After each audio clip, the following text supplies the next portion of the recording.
गरुड़ पुराण अध्याय 11। स्पिंदीकरण। जब मनुष्य मरने के बाद 1 वर्ष की महापथ की यात्रा करता है तो वह पुत्र पौत्र आदि के द्वारा स्पिंदीकरण हो जाने पर पितृलोक में चला जाता है।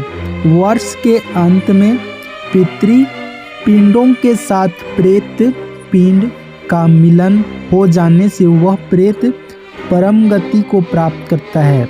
गृहस्थ पिता की मृत्यु हो जाने पर यदि स्पिंदीकरण श्राद्ध नहीं हुआ है तो किसी का विवाह संस्कार नहीं हो सकता।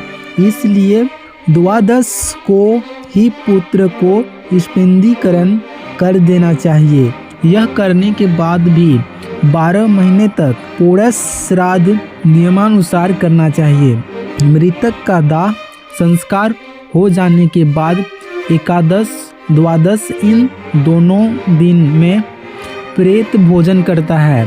इन दोनों दिन जो कुछ भी प्राणी के निमित्त दिया जाता है उसे प्रेत शब्द के साथ दिया जाना चाहिए, क्योंकि वह मृतक के लिए आनंददायक होता है।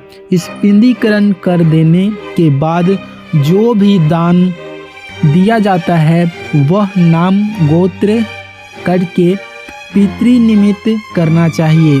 प्रेत द्वादश संस्कार के अवसर पर यजमान जल से भरे 12 घंटों का संकल्प करके दान करें। पकवान और फल से परिपूर्ण एक वर्धनी भगवान विष्णु यमराज चित्रगुप्त का संकल्प करके सुयोग ब्राह्मण को प्रदान करें। स्पिंदा की रस्म अपवित्र दिनों के बाद 12वें दिन अग्नि के समक्ष या बिना अग्नि के पूर्ण होती है। विधि: नहा धोकर मृत्यु वाले स्थान को गोबर से पोतकर स्थापित देवों की मूर्तियों के चरण धोकर पितरों को लाई अर्पण करके पुत्र अनचमन से थोड़ा जल ग्रहण करे। 3 लाई के दाने वासुदेव रुद्र और अर्का को अपने दादा और उनसे पूर्वज के रूप में और फिर मृतक को अर्पण करें। सभी की संदल चटनी तुलसी पत्ते धूप सुगंधित वस्तुओं उपहार आदि से पूजा करें। मृतक को दी हुई श्रद्धांजलि को एक सोने की सलाख से 3 भागों में बांटकर एक भाग दूसरों में अच्छी प्रकार मिला लें।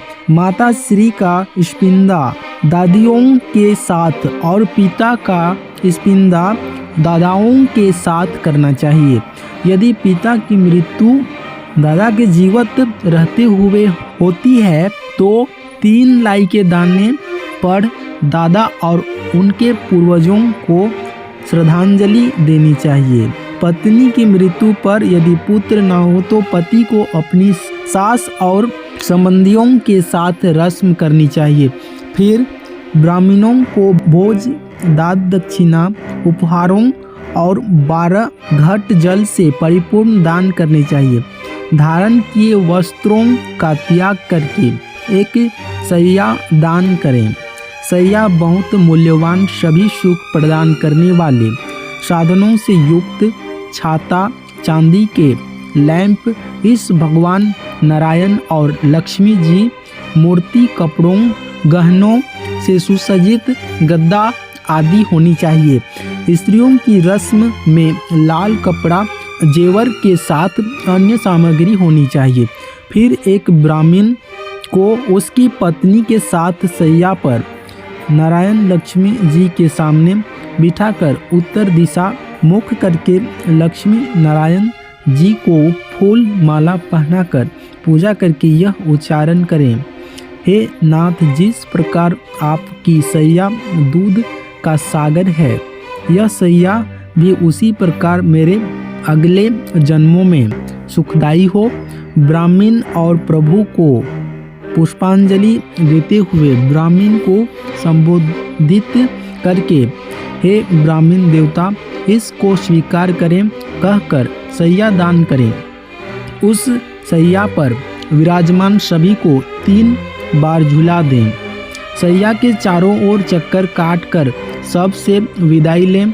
सैया दान की रस्म पूरी हो जाने के बाद 13 पद दान की रस्में, जिसमें एक छाता, चप्पल, कपड़े, अंगूठी, जल का मटका, फुस्सा, 5 बर्तन, इनके साथ एक लकड़ी का डंडा, तांबे का बर्तन, कच्चे चावल, जनेऊ और खाने की सामग्री 13 ब्राह्मणों को 12वें दिन दान करने से दिवंगत आत्मा को शांति मिलती है।